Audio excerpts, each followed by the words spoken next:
Quando os investigadores da polícia de Houston, no Texas, se depararam com a difícil tarefa de solucionar um dos piores crimes de suas carreiras, a princípio, a única pista que eles tinham era essa imagem de um homem suspeito capturada pelo circuito interno de segurança.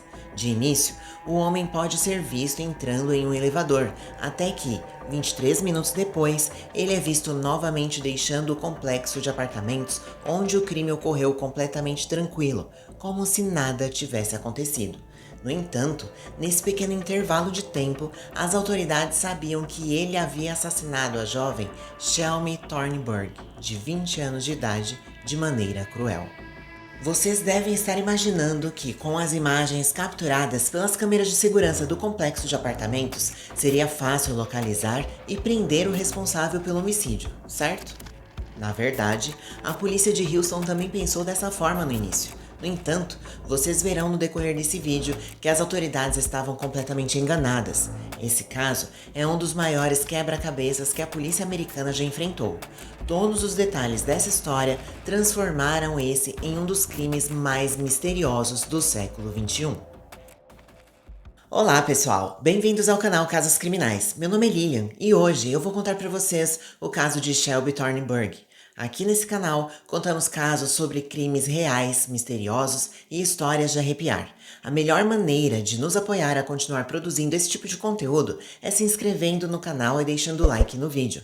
Postamos casos novos e inéditos como esse toda semana, então ative também o sininho para não perder nenhum vídeo novo.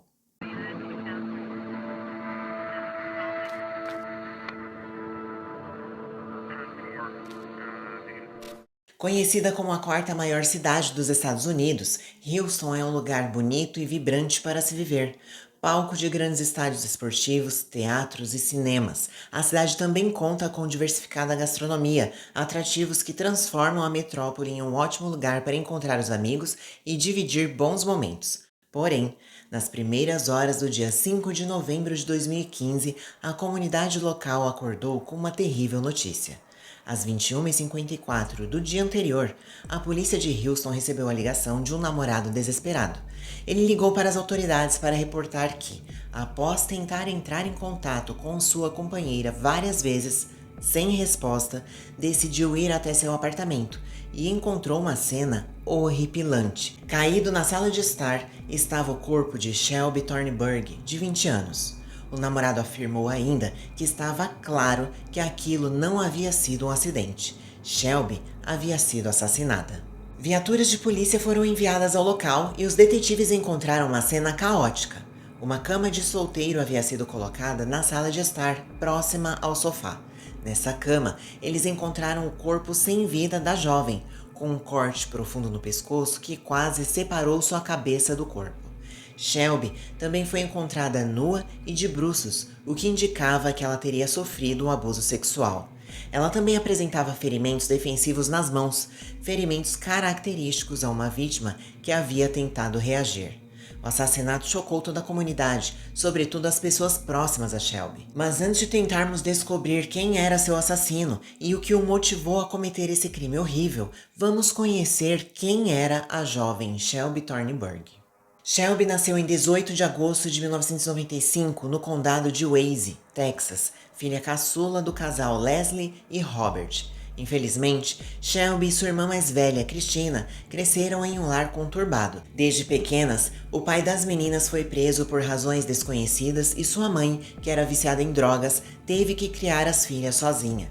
Além do uso desenfreado de entorpecentes, o fato de não ter emprego fixo acabou levando Leslie a perder a guarda das filhas. Como resultado, as meninas passaram o fim da infância e início da adolescência entrando e saindo de lares adotivos. Ambas as garotas sofreram abusos nesses lares, mas tudo piorou quando o pai biológico saiu da prisão e elas passaram a morar com ele. Não é possível explicar por que o sistema permitiu que isso acontecesse, mas o fato é que nesse período, os abusos físicos e sexuais se intensificaram, deixando as irmãs traumatizadas pelo resto da vida.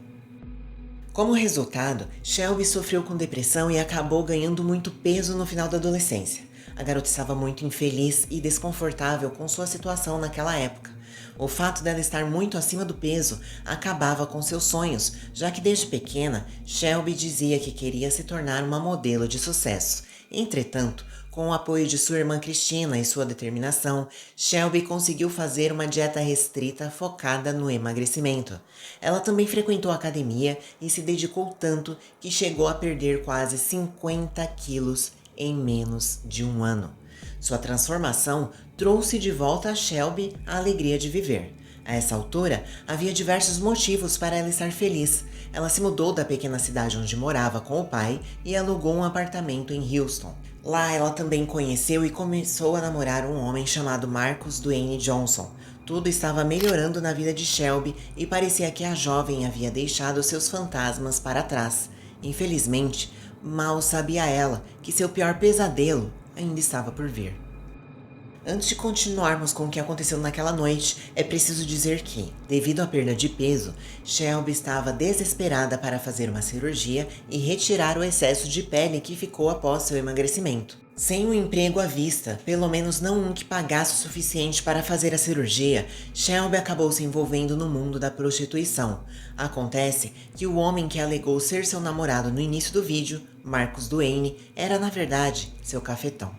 O apartamento onde Shelby morava era financiado por ele e era o local onde ela costumava receber seus clientes. Essa parte da história não define exatamente quem era a nossa vítima. Após sofrer tantos abusos na infância e adolescência, não podemos exatamente julgá-la por tomar decisões questionáveis sobre sua vida, mas é necessário entender todo o contexto antes de prosseguir com o caso. Na verdade, ela tinha tanta vergonha do que estava fazendo que no início ninguém da sua família sabia o que estava acontecendo, nem mesmo sua irmã Christina.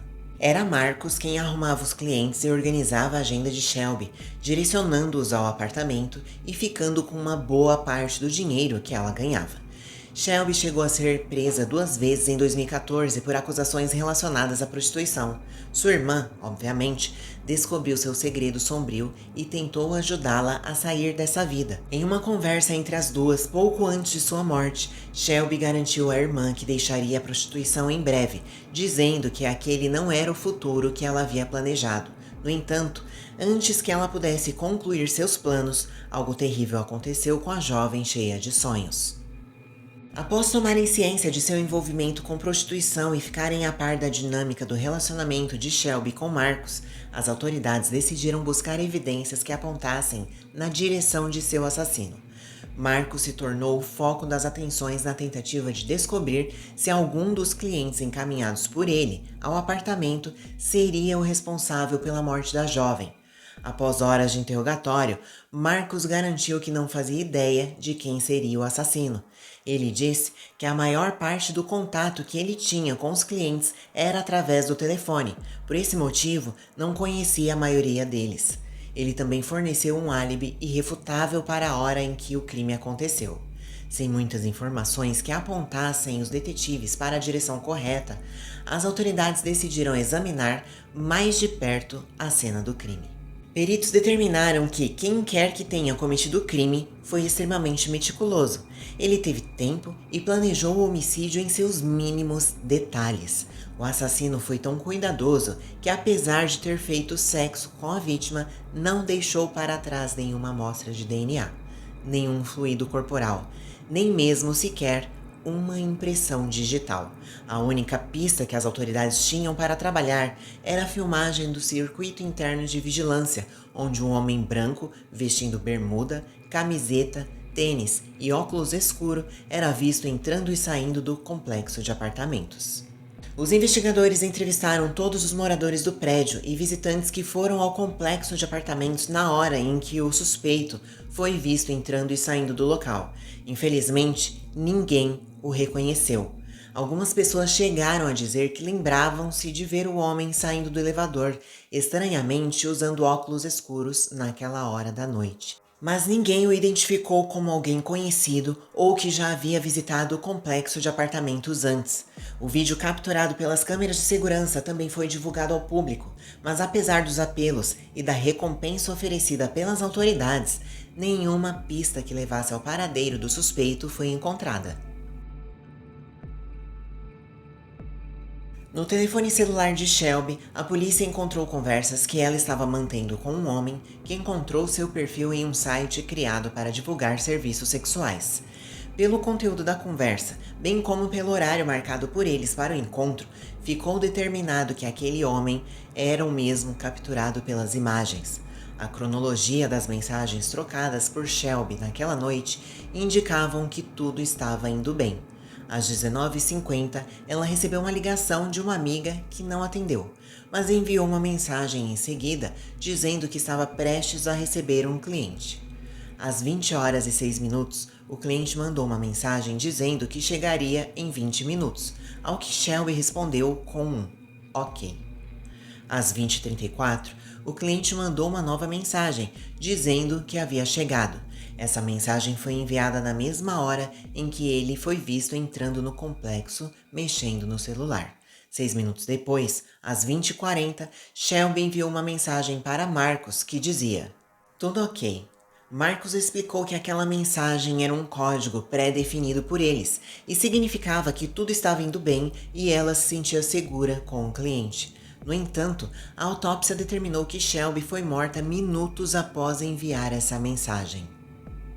Agora, com as imagens das câmeras de segurança e o número de celular ligando o suspeito ao crime, as autoridades acreditavam que estavam próximos de descobrir a identidade do assassino. No entanto, o homem estava um passo à frente dos detetives desde o início. A polícia descobriu que o suspeito havia comprado o celular pré-pago poucos dias antes do crime e havia pagado em dinheiro. Estava claro que ele tinha planejado tudo desde o início e a hipótese deles terem discutido por algum motivo durante o ato sexual foi descartada. As autoridades descobriram também que o telefone foi destruído momentos depois do crime. Algumas teorias surgiram após a morte de Shelby. Uma delas acredita que a jovem não foi vítima de um crime aleatório, e sim de um matador de aluguel contratado por Marcos. Segundo familiares, após ser presa por prostituição pela segunda vez, Shelby queria sair dessa vida, mas Marcos não queria aceitar perder uma de suas garotas mais lucrativas. Ela chegou a dizer à sua irmã Cristina que estava com medo e se sentia ameaçada por ele, mas não havia muito o que pudesse fazer. Outra teoria acredita que Shelby poderia ser informante da polícia e estaria passando informações para os investigadores sobre como funcionava o esquema de prostituição em Houston. Segundo essa teoria, ela teria sido assassinada para servir de exemplo. No entanto, as autoridades negaram que ela trabalhasse com a polícia na época. Passados longos 9 anos da morte de Shelby, até os dias de hoje, a polícia foi incapaz de prender ou identificar o responsável pelo homicídio. O caso continua aberto e as autoridades continuam trabalhando para decifrar os enigmas que envolvem esse quebra-cabeças. Afinal, na opinião de vocês, quem quer que seja o responsável por esse ato cruel e depravado, conseguiu cometer o crime perfeito? Das teorias apresentadas, qual delas faz mais sentido para vocês? Será que existe todo um plano maquiavélico por trás da morte de Shelby? Ou ela foi uma vítima aleatória nas mãos de um psicopata sádico que certamente voltará a matar se é que já não o fez? Não se esqueçam de deixar suas opiniões nos comentários. É sempre bom ver o ponto de vista de cada um de vocês. Lembramos apenas de fazê-lo com o máximo respeito à vítima e aos demais espectadores. Obrigada por assistir até aqui. Nos vemos no próximo vídeo.